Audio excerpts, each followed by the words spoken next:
You, John Fitzgerald Kennedy, do solemnly swear. I, John Fitzgerald Kennedy, do solemnly swear. That you will faithfully execute the office of President of the United States. That I will faithfully execute the office of President of the United States. And will, to the best of your ability. And will, to the best of my ability. Preserve, protect, and defend the Constitution of the United States. Preserve, protect, and defend the Constitution of the United States. So help you God. So help me God.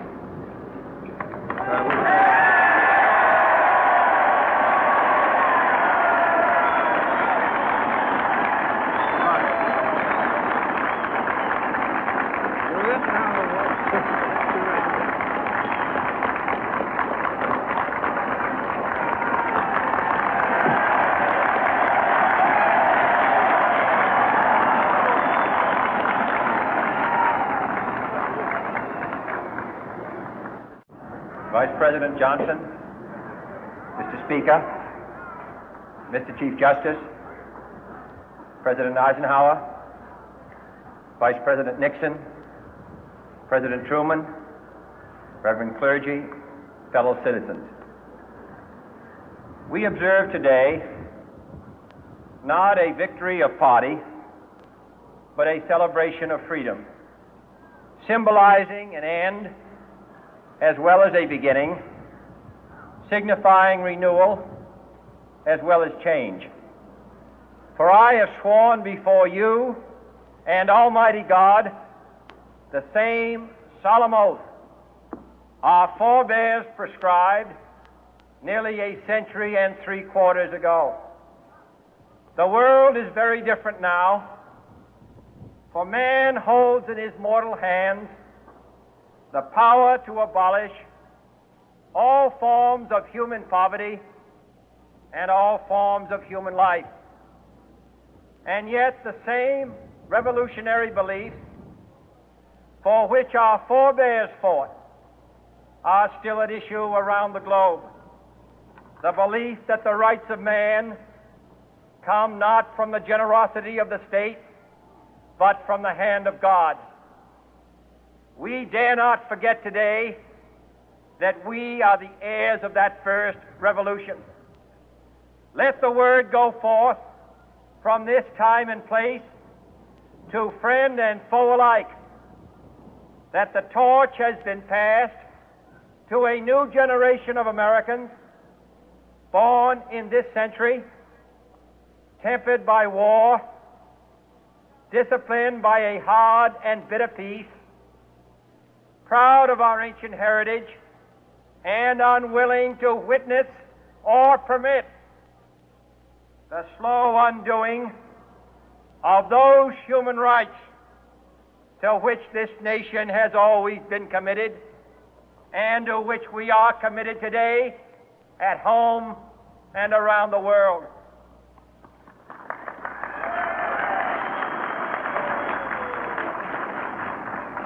Let every nation know, whether it wishes us well or ill, that we shall pay any price, bear any burden, meet any hardship, support any friend, oppose any foe to assure the survival and the success of liberty.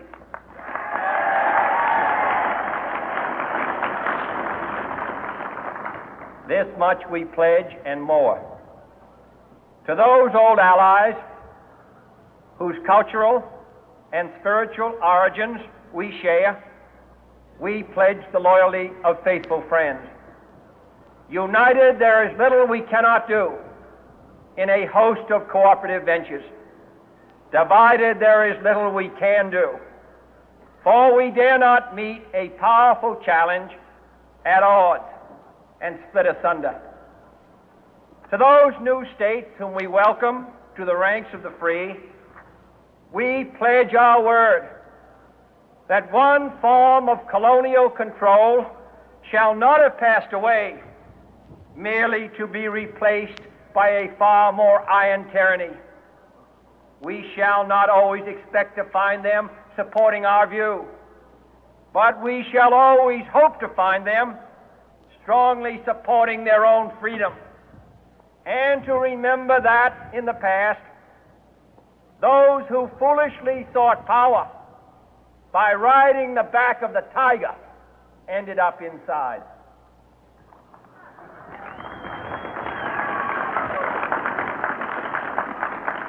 To those people in the huts and villages of half the globe struggling to break the bonds of mass misery, we pledge our best efforts to help them help themselves for whatever period is required, not because the communists may be doing it, not because we seek their votes, but because it is right. If a free society cannot help the many who are poor, it cannot save the few who are rich.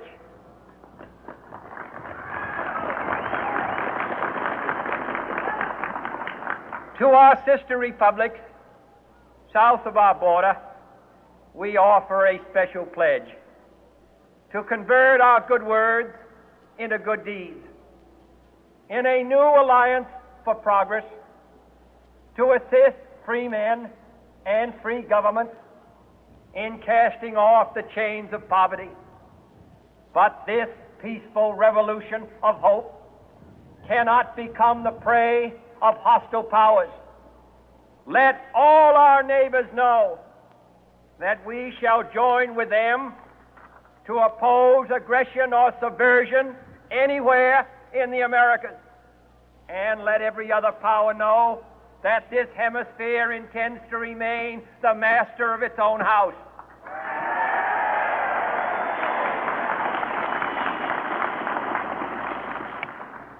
To that World Assembly of Sovereign States, the United Nations, our last best hope, in an age where the instruments of war have far outpaced the instruments of peace, we renew our pledge of support to prevent it from becoming merely a forum for invective, to strengthen its shield of the new and the weak, and to enlarge the area in which its writ may run.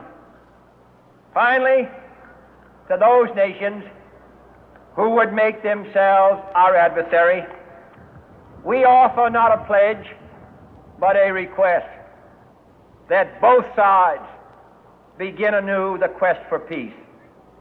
Before the dark powers of destruction, unleashed by science, engulf all humanity in planned or accidental self-destruction, we dare not tempt them with weakness, for only when our arms are sufficient beyond doubt can we be certain beyond doubt that they will never be employed. But neither can two great and powerful groups of nations take comfort from our present course, both sides overburdened by the cost of modern weapons, both rightly alarmed by the steady spread of the deadly atom, yet both racing to alter that uncertain balance of terror that stays the hand of mankind's final war. So let us begin anew, remembering on both sides that civility is not a sign of weakness, and sincerity is always subject to proof. Let us never negotiate out of fear, but let us never fear to negotiate.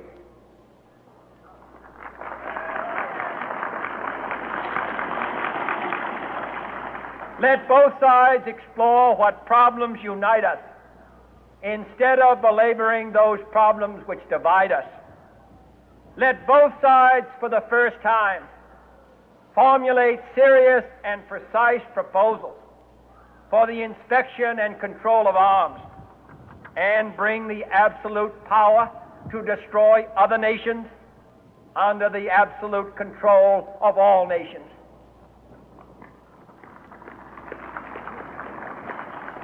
Let both sides seek to invoke the wonders of science instead of its terrors.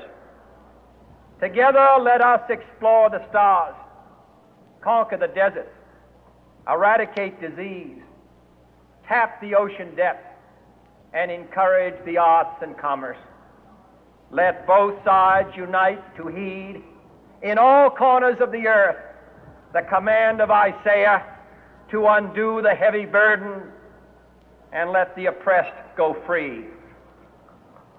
And if a beachhead of cooperation may push back the jungle of suspicion, let both sides join in creating a new endeavor, not a new balance of power, but a new world of law, where the strong are just and the weak secure and the peace preserved. All this will not be finished in the first 100 days, nor will it be finished in the first 1,000 days, nor in the life of this administration, nor even perhaps in our lifetime on this planet. But let us begin.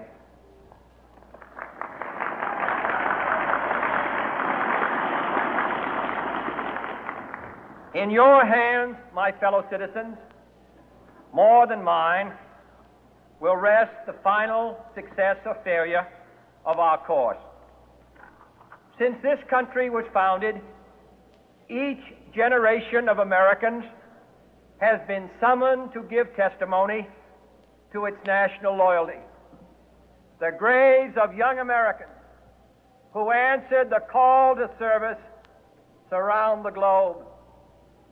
Now the trumpet summons us again, not as a call to bear arms, though arms we need, not as a call to battle, though in battle we are, but a call to bear the burden of a long twilight struggle, year in and year out, rejoicing in hope, patient in tribulation, a struggle against the common enemies of man, tyranny, poverty, disease, and war itself. Can we forge against these enemies a grand and global alliance, north and south, east and west, that can assure a more fruitful life for all mankind? Will you join in that historic effort?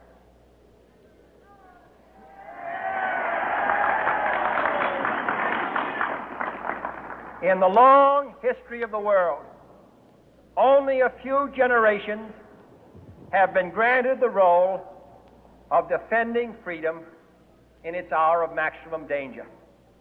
I do not shrink from this responsibility. I welcome it.